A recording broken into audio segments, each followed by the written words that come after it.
அதாவது நீசமுடன் தீயோர்கள் கூடி நின்று நிகழ்த்துவதால் உட்டினத்தின் பல அல்லல் பலவாம். இந்த நேரம் வந்து பார்த்தீங்கன்னா உடல் உஷ்ணங்கள் சம்பந்தப்பட்ட, அதாவது மக்கள் எல்லாருக்கும் என்ன சொல்றார் மகரிஷி, ரொம்ப உஷ்ணத்தினுடைய தாக்கங்கள் அதிகமாக இருக்கும் அப்படிங்கிறத குறிப்பிட்டார். பொதுவாகவே சித்திரை வைகாசிங்கிறது வெயிலுடைய தாக்கம் இருக்கக்கூடிய மாதம்னு சொல்லுவோம். ஆனால் இந்த ஆண்டு மகரிஷி என்ன சொல்றார், உஷ்ணத்தினுடைய தாக்கங்கள் இவ்வளவு காலங்கள் இருந்ததை விட இப்போ இன்னும் அதிகமாக இருக்கும் வெப்பநிலை. வெப்பநிலை அதிகமாகின்ற பொழுது அப்போ என்ன சொல்றாருன்னா அல்லல் பலவாம், நிறைய அல்லல்கள்னா சங்கடங்களை வந்து கொடுக்கும், கஷ்டங்களை வந்து கொடுக்கும். அந்த கஷ்டங்கள் என்ன மாதிரியான ஒரு நிலை? உடல் அதிகமான வெப்பநிலை அடைந்தாலே உள்ளுக்குள்ள பல நோய்களை வந்து உண்டாக்கும். அப்போ உஷ்ணத்தம் எப்பவுமே என்ன சொல்லுவாங்க, உடம்பை வந்து ரொம்பவும் அதிகமாக வெப்பநிலையை வந்து கொண்டு போகக்கூடாது, உடம்பை வந்து கொஞ்சம் குளுமையாகவே வச்சிருக்க நினைக்கணும் அப்படிம்பாங்க. அப்போ குளிர்ச்சியாக வைக்கணும் அப்படிங்கிறதுக்காக நம்ம வந்து அதிகமாக வந்து பார்த்தீங்கன்னா குளிர்பானங்கள் குடிச்சிட்டா நம்மளுக்கு வந்து உடம்பு வந்து வெப்பம் குறையும் அப்படின்னு நம்ம நினைப்போம். ஆனால் அது வந்து தவறான ஒரு முடிவு. மங்கையர்க்கும் கற்பதடை சிதைவும் காட்டும். அப்போ மங்கையர்க்குங்கிறாங்க. மங்கைனா நிறைய கல்யாணம் ஆகி அந்த கர்ப்பம் தரிக்கக்கூடிய நேரத்தில் இருக்கக்கூடிய பெண்கள். அப்போ அந்த கர்ப்பம் தரிக்கக்கூடிய நேரத்தில் இருக்கக்கூடிய பெண்கள் அவர்களுடைய உடல்நிலையை முன்னாடி சொல்லப்பட்டபடி பாதுகாக்க வேண்டும். ஏன்னா கரு நிற்காது. தனமல்லல் அவத்த நீளம் வாட்டங்கள் உயர்மாந்தோர் வருந்த செய்கை. அப்போ உயர்மாந்தோர்கள்னு யாரை சொன்னோம்? இந்த அரசாங்கத்தை ஆளக்கூடியவர்கள், ஆண்டு கொண்டு இருக்கக்கூடியவர்கள். அப்போ என்ன சொல்கிறாங்கன்னா உயர்மாந்தோர் வருந்த செய்கை, அவர்களாலையும் வருந்தக்கூடிய செயல்கள் நிறைய இங்கே எழுப்புறோம். அந்த வருத்தங்கள் எதை போய் குறிப்பிடுறாங்கன்னா வடக்கு திசை கலக்கங்கள் சூழ்ச்சி கொண்டு. நம்ம நினைக்கிறோம் இவங்க ஆட்சி அமைச்சிருவாங்க, மெஜாரிட்டியில் இருக்காங்க அப்படிங்கிறதெல்லாம் நம்ம நினைக்கிறோம். எல்லாருடைய கருத்து கணிப்பு, இன்னைக்கு ஊடகங்களுடைய கருத்து கணிப்புலாம் இப்படி தான் இருக்குது, இவங்க வந்துடுவாங்க அப்படிங்கிறதெல்லாம் நம்ம வந்து ஓரளவு கெஸ் பண்ணக்கூடிய இடத்துல இருக்குது. ஆனால் எல்லாரையுடைய அந்த யூகங்களையும் பொய்யாக்கக்கூடிய ஒரு நிலையையே சூழ்ச்சிகள் வந்து அங்கே விளையாட அப்படிங்கிறார். டிவைன் நாடி நேர்களுக்கு வணக்கம். இன்னைக்கு நம்ம கூட கந்தவேல் சார் இருக்கிறாரு. அவர்கிட்ட இன்னையோடைய வந்துட்டு பிரசன்னம் எப்படி இருக்கு, இன்னைக்கு மகரிஷி என்ன சொல்றாரு அப்படின்னு கேட்டு தெரிஞ்சுக்க போறோம். வாங்க தொடர்ந்து பேசலாம். வணக்கம் சார். வணக்கங்கம்மா. நம்மளுடைய டிவைன் நாடி நேயர்கள் அனைவருக்கும், சொந்தங்கள் அனைவருக்கும் என்னுடைய பணிவான காலை வணக்கங்களை தெரிவித்துக் கொள்கிறேன். இன்றைய தினம் பராபவ வருஷம் பிறந்திருக்கு. நாட்டு நிலவரங்கள் அப்படிங்கிறது நம்மளுடைய எதிர்பார்ப்புகள் நிறைய இருக்குது. ஏன்னா அடுத்தது ஏப்ரல் 23 தேர்தல் வருது. மே மாதம் அதனுடைய ரிசல்ட் அப்படிங்கிறது எல்லாரும் எதிர்பார்ப்பில் வைக்கிறோம். இன்னைய நிலவரத்தை பார்க்கும் பொழுது மக்கள் யார் பக்கம் இருக்கிறார்கள் அப்படிங்கிற ஒரு கேள்வி எல்லாருக்கும் இருக்குது. ஏன்னா இதுவரைக்கும் தமிழ்நாடுன்னு எடுத்துக்கிட்டாலே 2 கட்சிகள் தான் பெரிய கட்சிகள். இதற்கிடையில் 3வது கட்சிகள் அப்படின்னு நிறைய வந்திருக்கு. ஆனால் யாரும் நினைச்சதில்லை. யாரோ அவங்களுடைய திறமைகளை முழுமையாக அதில் கொண்டு வந்து சாதிக்கலாங்கிற முயற்சிகள்லாம் எடுத்தாங்க. அது அந்த நேரத்துக்கு அது வந்து அவங்களுக்கு தாக்கத்தை கொடுத்தாலும் சாதனையாக அதை வந்து அவங்களால அமைச்சு கொள்ள முடியல. ஆனால் இந்த தேர்தல் அப்படி கிடையாது அப்படிங்கிறது எல்லாருக்கும் ஒரு குழப்பத்தை கொடுக்கக்கூடிய ஒரு தேர்தலாகவே சொல்லப்படும். ஆண்டு கொண்டு இருக்கக்கூடிய கட்சி, ஆண்ட கட்சி, புதுமையாக வந்த கட்சி, எது எப்படி மக்கள் வந்து தீர்மானிக்க போகிறாங்க அப்படிங்கிற ஒரு கேள்வி, குழப்பம் எல்லாருக்கும் இருந்துக்கிட்டு இருக்கு. சரி, இன்னைக்கு நம்ம வந்து ஒரு பிரசனை எடுத்து பார்க்கலாமே. இன்றைய தினம் எப்படி இருக்குது, மகரிஷி என்ன சொல்கிறார் அப்படிங்கிற எங்களுடைய தனிப்பட்ட ஆர்வத்தை கேள்வியாக வைத்து மகரிஷி சொன்னதை அந்த ஓலைச்சுவடியை வந்து நம்ம வந்து இப்போ எடுத்து உங்களுக்காக படித்து சொல்ல போகிறேன். வணக்கங்கம்மா. வணக்கம். தில்லை வாழ் தேவனவன் அடிகள் போற்றி தெரிவிப்பேன் அகத்தியன் யான் பிரசன்ன பலனை. தில்லை என்பது சிதம்பரம். சிதம்பரம்னாலே எல்லாருக்கும் தெரியும், சிதம்பரம்னாலே நடராஜ பெருமான் ஆட்சி செய்யக்கூடிய ஒரு இடம் அப்படின்னு சொல்லுவோம். அப்போ தில்லை என்று சொல்லக்கூடிய சிதம்பரத்தில் நடனமாடி கொண்டிருந்த, ஆனந்த தாண்டவமாடிய நடராஜ பெருமானுடைய திருப்பாதங்களை அகஸ்திய பெருமான் வணங்குறார். தெரிவிப்பெண் அகத்தியன் யான் பிரசன்ன பலன். பிரசன்னனாலே பொதுவாக என்ன சொல்லுவோம் அப்படின்னு கேட்டால், நம்மளுடைய நினைப்புகள், நம்மளுடைய எண்ணத்தில் தோன்றக்கூடிய கேள்விகள், நம்மளால் முடிவெடுக்க முடியாத பட்சத்தில் இந்த நேரம் நம்மளுக்கு என்ன எடுத்து சொல்லுது அப்படிங்கிறது தான் இப்போ மகரிஷிக்கிட்ட அந்த பொறுப்புகளை கொடுத்து அவங்களுடைய அந்த உலை மூலமாக நம்ம படித்து சொல்ல போகிறோம். நல்விதமாய் புவி உதித்த யாவரும். அப்போ இந்த பிரபஞ்சத்தில் எல்லாருமே பிறக்கிறோம். நம்ம என்ன நோக்கத்துக்கு பிறக்கிறோம்? நல்லபடியாக வாழணும், சந்தோஷமாக இருக்கணும், நிறைய சொத்துகள் சேரணும், புகழ்கள் கிடைக்கணும், பதவிகள் வரணும், ஆரோக்கியம் வேண்டும். இப்படி எல்லாருமே பிறக்கக்கூடிய நோக்கங்கள் எல்லாமே நல்லபடியாக வாழ வேண்டும் அப்படிங்கிற ஒரு நோக்கத்தில் தான் பிறந்திருக்கிறோம். நலம் காண சாட்சியதும், அவர்களுடைய நலனுக்காக வேண்டி சாட்சியாக கொண்டு இந்த நூலை வந்து சொல்கிறோம். நலம் காண சாட்சியதும் முன்கொண்டு, அப்போ சாட்சியாக கொண்டு இந்த ஜாதகருக்கு முன்னதுவாய் பராபவ ஆண்டும் இது நாள். அப்போ இந்த பராபவ வருஷம் இப்போ பிறந்திருக்கு. இந்த பராபவ ஆண்டினுடைய முதல் பிரசன்ன பலனாக நம்ம வந்து வைக்கிறோம். முடவன் வாரம் முதலும் மீனாம். அப்போ முடவன் வாரம்னா சனிக்கிழமை இன்று முதலாவது நட்சத்திரம் அஸ்வதி நட்சத்திரத்தில் நிலவும் கொண்டல். அப்போ நிலவுனா சந்திரன் அர்த்தம். கொண்டல்னு சொல்லக்கூடிய மேஷத்தில் சந்திரன் வந்து அமர்ந்திருக்கக்கூடிய இந்த நாள். மன்னன் யாழ் கரியனவன் கெண்டை சுற்ற. அப்போ மன்னன் என்று சொல்லக்கூடிய குரு பகவான் இந்த மாதம் அமர்ந்திருக்கக்கூடிய இடம் வந்து பார்த்தீங்கன்னா மிதுனம். யாழ் என்று சொல்லக்கூடிய மிதுனத்தில் அமர்ந்திருக்கிறார். அப்போ கரியனுமே கெண்டை பற்ற. கெண்டை என்று சொல்லக்கூடிய மீனத்தில் கரியன் என்று சொல்லக்கூடிய சனி பகவான் சஞ்சாரம் செய்கிறார். ஸோ இவை ஏன் சொல்லப்படுறோன்னா இந்த நேரத்துக்குரிய இந்த கிரகநிலை சாட்சியாக மகரிஷி எடுத்திருக்கிறார். அடுத்தது என்ன சொல்கிறோம்? முடிந்திடவே காலமதில் மாலும் நீசம். இந்த நினைப்பு நூல் என்று சொல்லக்கூடிய இந்த பிரசன்ன பலன்களை சொல்லக்கூடிய இந்த நாள் எடுக்கப்பட்ட நேரம் புதன் பகவான் நீசமாக அமர்ந்திருக்கிறார். அப்போ நவகிரகங்களில் வந்து புதன் ரொம்ப முக்கியத்துவம் வாய்ந்த ஒரு கிரகமாக கருதப்படுது. அறிவு, ஞானம், ஆளுமை என்பதற்கு புதன் என்பவன் ஒரு முக்கியமான ஒரு கிரகமாக இருக்குது. எடுக்கப்பட்ட நேரத்துக்குரிய லக்னம் வந்து பார்த்தீங்கன்னா கன்னியா லக்னமாக சொல்லப்படுது. அப்போ அந்த நேரம் வந்து இந்த ஜாதகருக்கு எடுக்கப்பட்ட நேரம் வந்து புதன், அதாவது வந்து பார்த்தீங்கன்னா எடுக்கப்பட்ட நேரத்துக்கு வந்து புதன் ஆளுமையாக ஏன் புதன் வந்து ஆளுமையாக எடுத்திருக்கிறோம் அப்படின்னா மிதுன லக்னம். அப்போ மிதுன லக்னத்தில் புதன் வந்து 10வது இடத்துல இன்றைய நாள் நீசம் பெற்றிருக்கிறார் அப்படிங்கிறத குறிப்பிடுறோம். அப்படி குறிப்பிடக்கூடிய அந்த நாள் நிகழ்த்துவதால் உட்டினத்தின் அல்லல் பலவாம். அதாவது என்ன சொல்றாங்க? நீசமுடன் தீயோர்கள் கூடி நின்று நிகழ்த்துவதால் உட்டினத்தின் அல்லல் பலவாம் அப்படிங்கிறார். அப்ப மகரிஷி இந்த நேரம் பார்க்கக்கூடிய நேரம் கிரகங்கள் புதன் நீச்சம் பெற்று அந்த புதனும் வந்து பார்த்தீங்கன்னா தீய கிரகங்களுடைய சேர்க்கைங்கிறது பெற்றிருக்கு. அப்ப யாரு கூட சேர்ந்திருக்கு? அந்த இடத்துல சனி போய் உட்கார்ந்திருக்கிறார். சனி மட்டும் இல்லை, இப்படி 2 கிரகங்கள், அதாவது வந்து அந்த இடத்துல வந்து செவ்வாய் உட்கார்ந்திருக்கு. அப்ப 2-3 கிரகங்கள் அந்த இடத்துல வந்து சேர்க்கை இருக்கு. நல்லவங்களும் இருக்காங்க அந்த இடத்துல, கெட்டவங்களும் அந்த இடத்துல இருக்கிறாங்க. அப்ப 2 பேருடைய 2-3 கிரகங்கள் சேர்க்கை என்பது ஒரு முக்கியத்துவத்தை அந்த இடத்துல கொடுக்குது.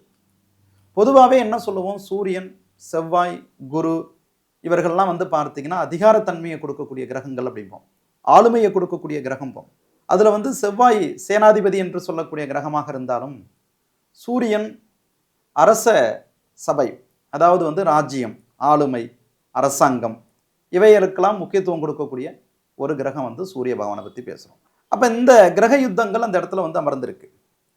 அப்போ லக்னத்தில் கேட்கப்பட்ட நேரம் லக்னத்தில் குரு பகவானும், லக்னத்துக்கு 11ஆம் இடத்துல சூரிய பகவான் உச்சநிலை பெற்றிருந்தோம், லக்னாதிபதி 10ஆம் இடத்துல நீச்சம் பெற்று சனி, செவ்வாய் இது போன்ற ஒரு கிரக சேர்க்கைகள் அந்த இடத்துல அமர்ந்திருக்கு அப்படிங்கிறது தான் சொல்றார் மகரிஷி. அதாவது நீசமுடன் தீயோர்கள் கூடி நின்று நிகழ்த்துவதால் உட்டினத்தின் பல அல்லல் பலவாம். இந்த நேரம் வந்து பார்த்தீங்கன்னா உடல் உஷ்ணங்கள் சம்பந்தப்பட்ட, அதாவது மக்கள் எல்லாருக்கும் என்ன சொல்றார் மகரிஷி, ரொம்ப உஷ்ணத்தினுடைய தாக்கங்கள் அதிகமாக இருக்கும் அப்படிங்கிறத குறிப்பிடுறார். அப்போ உஷ்ணம் அப்படின்னாலே பொதுவாகவே நீங்கள் என்ன நினைப்பீங்க? சித்திரை மாதம், வைகாசி மாதம்னாவே ரொம்ப வந்து இது வந்து ரொம்ப பொதுவாக சொல்லக்கூடிய பலன் அப்படின்னு நீங்கள் கருத வேண்டாம். எங்களுக்கும் தெரியும், பொதுவாகவே சித்திரை வைகாசிங்கிறது வெயிலுடைய தாக்கம் இருக்கக்கூடிய மாதம்னு சொல்லுவோம். ஆனால் இந்த ஆண்டு மகரிஷி என்ன சொல்கிறார்? உஷ்ணத்தினுடைய தாக்கங்கள் இவ்வளோ காலங்கள் இருந்ததை விட இப்போ இன்னும் அதிகமாக இருக்கும் வெப்பநிலை. வெப்பநிலை அதிகமாகின்ற பொழுது அப்போ என்ன சொல்கிறாருன்னா அல்லல் பலவாம், நிறைய அல்லல்கள்னா சங்கடங்களை வந்து கொடுக்கும், கஷ்டங்களை வந்து கொடுக்கும். அந்த கஷ்டங்கள் என்ன மாதிரியான ஒரு நிலை? மாசு நிலை மாந்தருக்கும் தேக இடர்கள்ங்கிறார். பெரும்பாலும் இந்த ஆண்டு வந்து நிறைய பேருக்கு வந்து அம்மை போன்ற நோயினுடைய பாதிப்பு அதிகமாக வருங்கிறத குறிப்பிடுறார். அம்மை. அப்ப அம்மை மட்டுமே கிடையாது. உடல் அதிகமான வெப்பநிலை அடைந்தாலே உள்ளுக்குள்ள பல நோய்களை வந்து உண்டாக்கும். அப்போ உஷ்ணத்தம் எப்பவுமே என்ன சொல்லுவாங்க, உடம்பை வந்து ரொம்பவும் அதிகமாக வெப்பநிலையை வந்து கொண்டு போகக்கூடாது, உடம்பை வந்து கொஞ்சம் குளுமையாகவே வச்சிருக்க நினைக்கணும் அப்படிம்பாங்க. அப்போ குளிர்ச்சியாக வைக்கணும் அப்படிங்கிறதுக்காக நம்ம வந்து அதிகமாக வந்து பார்த்தீங்கன்னா குளிர்பானங்கள், ஐஸு, இது போன்ற பானங்கள் வந்து குடிச்சிட்டா நம்மளுக்கு வந்து உடம்பு வந்து வெப்பம் குறையும் அப்படின்னு நம்ம நினைப்போம். ஆனால் அது வந்து தவறான ஒரு முடிவு. அதாவது குளிர்பானங்கள் கூடுமான அளவுக்கு வந்து தவிர்க்க பாருங்க. தண்ணீர், அதாவது இயற்கையாக இருக்கக்கூடிய நிலை, இப்போ மண் பானைகள்லாம் இருக்கும், அதில் வந்து தண்ணீர் ஊற்றி குடிக்கிறது நல்லது. செப்பு பாத்திரம், அதில் வந்து தண்ணி ஊற்றி வச்சு அதை நம்மளுக்கு வந்து குடிக்கிறது நல்லது. இப்படி தான் நம்ம வந்து மாற்றுவதற்கான வழி பண்ணணுமே தவிர, நம்ம வந்து ஐஸில், அதாவது ஃப்ரிட்ஜில் வச்ச தண்ணீராக இருக்கட்டும், இல்லை வந்து குளிர்பானங்களாக இருக்கட்டும், இது போன்ற நிலைகளாக தவிர்க்கட்டும். அப்போ இயற்கை முறைகளில் கடவுள் நம்மளுக்கு நிறைய கொடுத்துருக்கிறார். அதாவது வந்து பார்த்தீங்கன்னா இயற்கையான உள்ள சீட்ஸ், அதை என்ன சொல்லுவோம், சப்ஜா சீடுங்கிறோம், சியா சீட்ஸுங்கிறோம், அப்புறம் வந்து என்ன சொல்லுவாங்க அதில் பாதாம் பிஸ்ன்னு சொல்கிறோம். ஸோ இதெல்லாம் வந்து இயற்கையான குளிர்ச்சியை தரக்கூடிய ஒரு பொருள்கள். அதேமாதிரி இந்த நேரம் வந்து பார்த்தீங்கன்னா கற்றாழை, சோற்று கத்தாழைன்னு சொல்லுவோம். ஸோ அதை வந்து மோர்களில் கலந்து கருஞ்சீரகம், சீரகத்தூள் சேர்த்து அதுமாரி வந்து குடிக்கிறதுலாம் இது வந்து ரொம்ப ரொம்ப நல்லதான ஒரு நேரம் இந்த நேரம். அப்போ உஷ்ணங்களை இப்படி தான் நம்ம வந்து குறைக்கிறதுக்கு வழி பார்க்கணுங்கிறோம். அப்போ இங்கே என்ன சொல்கிறோம், மாந்தருக்கு தேக இடருங்கிறார். நிறைய மனிதர்களுக்கு இப்போ வந்து உடல் நோயை வந்து கொடுக்கும். அந்த நோய் வந்து வெப்பத்தினால ஏற்படும். அந்த வெப்பம் அதிகமாகும் பொழுது அம்மை போன்ற நோய்கள் அதிகமாக வரும் அப்படிங்கிறத சொல்கிறார். மங்கையர்க்கும் கற்பதடை சிதைவும் காட்டும். அப்போ மங்கையர்க்குங்கிறாங்க. மங்கைனா நிறைய கல்யாணம் ஆகி அந்த கர்ப்பம் தரிக்கக்கூடிய நேரத்தில் இருக்கக்கூடிய பெண்கள்.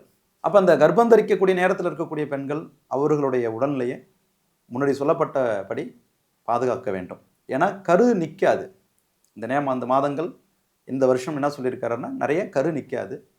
நிற்கக்கூடிய கருவுக்கு வந்து சிதைவு ஏற்படும். சிதைவுனா கர்ப்பம் சிதைஞ்சு போகும் அப்படிங்கிறது, அபாஷன் ஏற்படுறது, இது போன்ற ஒரு நிலைகள்லாம் சொல்கிறார் மகரிஷி.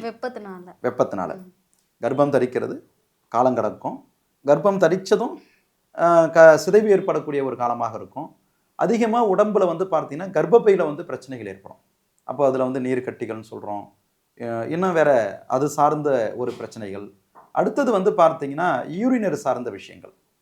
அதாவது இந்த யூரினர் அப்படிங்கிறது எதை சொல்கிறோம், யூரினர் அப்படிங்கிறது வந்து பார்த்தீங்கன்னா குறிப்பாக வந்து பார்த்தீங்கன்னா சிறுநீரக கழிவுகள் வெளியேறக்கூடிய ஒரு இடங்கள். அப்போ அந்த சிறுநீரக கழிவுகள் வெளியேறக்கூடிய இடம் அப்படிங்கிறது எதை சொல்கிறோம், கிட்னியை பற்றி பேசுகிறோம். யூரின் போகும்போது அந்த எரிச்சல் ஏற்படுறது அப்படிங்கிறதுலாம் மகரிஷி வந்து இந்த நேரத்தில் குறிப்பிடுறாங்க. அப்போ இந்த நேரம் வந்து பார்த்தீங்கன்னா சிறுநீரகம் சார்ந்தது, கர்ப்பம் தரிக்கிறதுல பிரச்சனைகள் அப்படிங்கிறத குறிப்பிடுறாங்க. அடுத்தது என்ன சொல்கிறாங்கன்னா, கர்ப்ப தடை சிதைவு காட்டும், காட்டி வரும் பொருளாதாரம் உயர்வும் அடையா. அதாவது நம்மளுடைய பணம் சேர்த்து வச்சிருக்கக்கூடிய பணத்தை, வங்கிகளை வந்து டெபாசிட் பண்ணி இருக்கக்கூடிய பணங்களை கூட சரியான நேரத்தில் நம்மளுடைய அவசரத்துக்கு நம்ம பணத்தை வந்து எடுக்க முடியாத சூழ்நிலை ஏற்படும். நம்ம பணம் தான், அதை யார்ட்டையும் பர்மிஷன் கேட்க வேண்டிய அவசியம் இல்லை. ஆனால் நம்மளுக்கு உரிமையானது பொருளை கூட நம்மளால் ரைட் டைமில் போய் நம்ம வந்து அதை அனுபவிக்க முடியாது, எடுத்துக்கொள்ள முடியாது, பயன்பெற முடியாத நிலை. அப்போ என்ன சொல்கிறார் மகரிஷி, பொருளாதார நிலை உயர்வடையாத நிலை, நிறைய வந்து வறுமைகள் ஏற்படும். வறுமைகள் அப்படிங்கிறது வந்து எல்லா வழியிலுமே சொல்லப்படுது. உணவு தட்டுப்பாடுகள் ஏற்படுறது, சரியான நேரத்தில் வந்து பார்த்தீங்கன்னா பணங்காசுகள் நெருக்கடி ஏற்படுறது அப்படிங்கிறதுலாம் இந்த காலகட்டத்தில் நம்மளுக்கெல்லாம் சொல்லப்படுது. பொருளாதாரங்கிறது நம்ம பார்த்துக்க வேண்டியதாங்க. ஒவ்வொருத்துக்கும் ஒவ்வொரு விதமான ஒரு பிரச்சனைகள், ஆனால் பணம் சார்ந்த பிரச்சனைகள் ஏற்படும் அப்படிங்கிறத சொல்கிறார். கலக்கமதால் தனமல்லல் அவத்தை நீளும். அப்போ இந்த பணம் சார்ந்த பிரச்சனை ஒரு மனுஷாளுகளுக்கு முடிவு தருமான்னு கேட்டால் அவ்வளோ எளிமையில் யாருக்கும் முடிவு தராது. அது வந்து தொடர்கதை போல அது வந்து இழுபறியாக தான் போயிட்டுருக்கும்.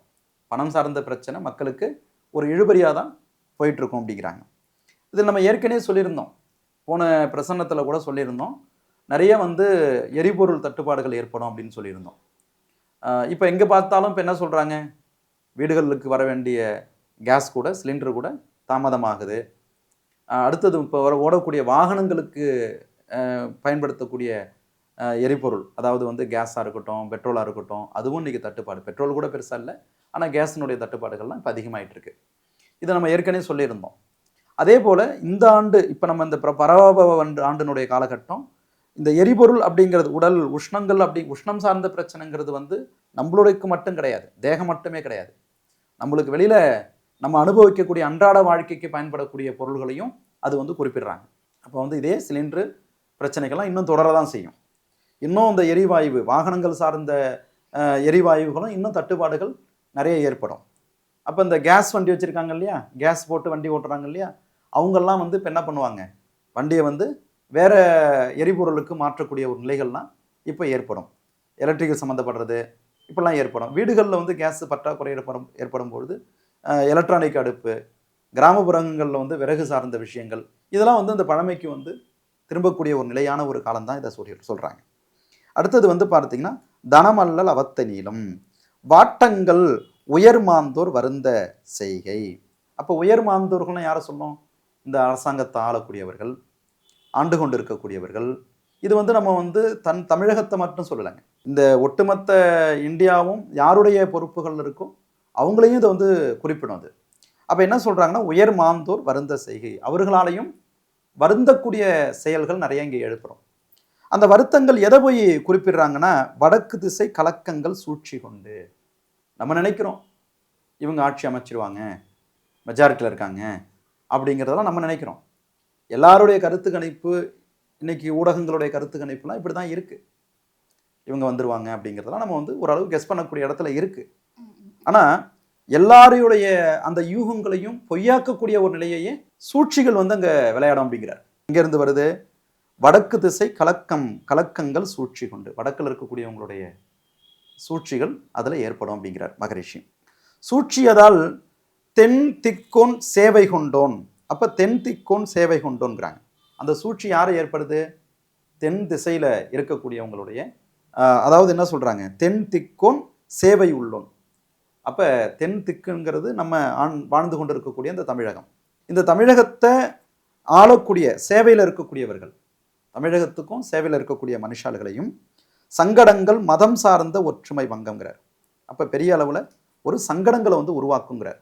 அந்த சங்கடங்கள் அப்படிங்கிறது மதம் சார்ந்த ஒரு கொள்கை, மதம் சார்ந்த ஒரு பிரச்சனை. அப்போ நம்மளுடைய ஒற்றுமைகளுக்கு ஒரு கலக்கங்கள் உண்டாகக்கூடிய ஒரு காலகட்டமாக இது வந்து ஏற்படும் அப்படிங்கிறத சொல்கிறார். தென் திக்கும் சேவை உள்ளோம். தென் திக்குன்னா தமிழகத்தில் சேவையில் இருக்கக்கூடியவங்க. சூழ்ச்சியதால், அப்போ சூழ்ச்சியதால் தென் திக்கும் சேவை உள்ளோம், சங்கடங்கள் மதம் சார்ந்த ஒற்றுமை பங்கம். அதாவது மதத்தை பற்றி பேசுகிறார் மகரிஷி, ஜாதிங்கிறது பேசல, மதங்களுக்கு கலக்கங்கள் வரக்கூடிய ஒரு காலகட்டம்ங்கிறத நம்மளுக்கு வந்து குறிப்பிடுறார். தாழ்வுதான் ஆட்சியதில் நிலையும் இல்லா. அப்போ வந்து இந்த தமிழகம் அப்படிங்கிறது வந்து தாழ்வுதான் ஆட்சியதில் நிலையும் இல்லா. ஒருத்தவங்க வந்து தன்னச்சியாக வந்து உட்காரக்கூடிய நிலை இல்லைங்கிறார். மெஜாரிட்டியாக நான் வந்து இந்த ஆட்சியில் வந்து உட்காருவேன் அப்படின்னு சொல்கிறதுக்கான ஒரு நிலை இல்லை. அப்போ என்ன சொல்கிறாங்க, ஆட்சியதில் நிலையும் இல்லா, ஒருத்தவங்களுடைய தனி அதிகாரத்தை கொண்டு வரக்கூடிய நிலை இல்லை அப்படிங்கிறத சொல்கிறார். தாழ்வுதான் ஆட்சியதில் நிலையும் இல்லா, தயவு பெற புதுமையதாம் சேவை கொண்டோர். அப்போ தயவு பெறனா என்ன சொல்லுவோம், மற்றவங்களுடைய உதவியை கொண்டு, அதாவது வந்து சப்போர்ட் அப்படின்னு சொல்லுவோம், கூட்டு அப்படிங்கிறதையும் அதை வந்து குறிப்பிடலாம். அடுத்த மற்றவங்களுடைய தயவு பெற புதுமையாதான். அப்போ புதுமையாக இன்னைக்கு அடியெடுத்து வச்சிருக்கக்கூடிய ஆளுமைக்காக போராடக்கூடிய சேவையில் இருக்கக்கூடியவங்களுடைய தயவு அப்படிங்கிறதையும் அதில் வந்து குறிப்பிடுறாங்க. என்ன சொல்கிறாங்கன்னா, தயவு பெற புதுமையதாய் சேவை கொண்டோர். புதுமையாக இந்த ஆட்சிக்கு அரசியலுக்கு வந்திருக்கக்கூடிய மனுஷாளுகளுடைய சேவையை கொண்டும் கொண்டோரின் உதவியதால் அமையும் ஆட்சி. அப்போ கொண்டதோர் உதவியதால் அமையும் ஆட்சி, அவர்களுடைய உதவினாலையும் இந்த ஆட்சி வந்து அமையும். அப்போ வந்து என்ன சொல்கிறாங்க, இந்த இடத்துல தனித்து இதை வந்து யாரும் அதிகாரம் பண்ணக்கூடிய இடத்துல இங்கே இல்லை அப்படிங்கிறத மகரிஷி சொல்கிறார். கடும் சட்டம் எதிர்ப்பு நிலை பதவி இழப்பு. ஆனால் இந்த ஆட்சி அமைய பெற்ற பிறகு யாருமே அவங்களுடைய அதிகாரத்தை சுதந்திரமாக பயன்படுத்தக்கூடிய நிலை உருவாகாது அப்படிங்கிறார். அப்போ என்ன ஆகுது, நிறைய வந்து சட்டத்திட்டங்கள்ல மாற்றங்கள் ஏற்படும் ஒன்று. அடுத்தது வந்து பார்த்தீங்கன்னா எதிர்ப்பு நிலைகள்ங்கிறாங்க. அதாவது வந்து பிடிக்காத நிலை அப்படிங்கிறது அதில் வந்து பேசப்படுது. இதில் சில பேர் வந்து ஒரு கட்சியிலிருந்து இன்னொரு கட்சி மாறக்கூடிய நிலை, இல்லைன்னா அவங்க பதவியை வந்து ராஜினாமா பண்ணுறது. ராஜினாமாங்கிறத தாண்டி ஒரு ஆட்சியில் இருக்கக்கூடிய ஒரு கட்சியில் இருக்கிறவங்க வேற கட்சிக்கு மாறுதல், இது எல்லாமே வந்து பார்த்தீங்கன்னா மேலே இருக்கக்கூடிய உங்களுடைய ஒரு சூழ்ச்சியும் இதுக்கு வந்து சம்மந்தப்படும் அப்படிங்கிறத சொல்கிறார். எண்ணங்கள் யாவருக்கும் பூர்த்தியாக, ஆனால் நிறைய பேருடைய ஆசைகள் எண்ணங்கள் இந்த இடத்துல வந்து ஏமாற்றத்தை கொடுக்கக்கூடிய நிலை தான் உண்டு. எனக்கு இது வந்து கிடைச்சிரும், நான் வந்து மெஜாரிட்டியாக வந்துடுவேன், என்னால் அது வந்து நான் இந்த சட்டத்தை இந்த பகுதியில் நான் ஜெயிச்சிடுவேன் அப்படின்னு நிறைய நம்பிக்கையெல்லாம் வைத்தவர்களுடைய எண்ணங்கள் வந்து நிறைய பேருக்கு வந்து ஒரு ஏமாற்றத்தை கொடுக்கக்கூடிய விதமாகவே மகரிஷி சொல்கிறார். எம்பெருமான் ஆட்சியதால் ஜெயமே முற்றே. ஆனால் இது எல்லாத்தையும் யார் தீர்மானிக்கிறா அப்படின்னு கேட்டால் எம்பெருமான் என்று சொல்லக்கூடிய நம்ம எல்லாருக்கும் பொதுவாக இருக்கக்கூடிய பரமேஸ்வரன் தான் இதற்கு வந்து மூல காரணம், அவருடைய விளையாட்டு தான் அப்படிங்கிறத சொல்கிறாங்க. நியாயத்துக்கும் தர்மத்துக்குமே இந்த ஆட்சி வந்து துணை போகும், அதர்மத்துக்கு கட்டாயம் இந்த ஆட்சி வந்து துணை அப்படிங்கிறது வந்து இதில் வந்து ஒரு ஆழமான ஒரு கருத்து. மக்களுக்கு நன்மையை வந்து முழுமையாக கொண்டு போய் சேர்க்கக்கூடியவங்களே இந்த ஆட்சிக்கு வந்து ஆளுமைக்கு வந்து அதிகாரமாக இருக்கிறாங்க அப்படிங்கிறது தான் மகரிஷி சொல்கிறாங்க. திரும்பவும் சொல்கிறேன், தர்மங்களுக்கும் வன்மங்களுக்கும் துணை நிற்கக்கூடிய இடத்துல இந்த ஆட்சி இல்லை அப்படிங்கிறத மகரிஷி சொல்லி முடிக்கிறாங்க. முற்று பெற்றது சுபம். நிறைய விஷயங்கள் பகிர்ந்துக்கிட்டீங்க சார், உங்கள் நேரத்துக்கு ரொம்ப நன்றி. நன்றிம்மா. திரும்பவும் சொல்கிறேன், நான் வந்து அரசியலை பற்றி பேசக்கூடாது அப்படிங்கிறது தான் என்னுடைய ஆழமான ஒரு விருப்பமாக இருந்துக்கிட்டு இருக்கு. ஆனால் அதே நேரத்தில் மகரிஷி எந்த அளவுக்கு இதை நம்மளுக்கு வந்து எடுத்து கொடுக்குறாங்க அப்படிங்கிற எங்களுடைய ஆர்வத்தில் முன்னிறுத்தி தான் இந்த பிரச்சனை நம்ம எடுத்திருக்கிறோம். இது யாருடைய மனசையும் கஷ்டப்படுத்துறதுக்கான உள்ள பலனாக இதை வந்து நினைக்க வேண்டாம். அரசியலும் நம்ம வந்து எந்த கட்சிக்கும் சாதகமாகவும் நம்ம வந்து செயல்படக்கூடிய நம்ம இல்லை அப்படிங்கிறத நம்மளுடைய டிவைன் நேயர்கள் அனைவருக்கும் நான் ரொம்ப தாழ்வான வணக்கத்தோடு நம்மளுடைய டிவைன் நேயர்கள் அனைவருக்கும் நான் வந்து தெரிவித்துக் கொள்கிறேன். நன்றி, வணக்கம்.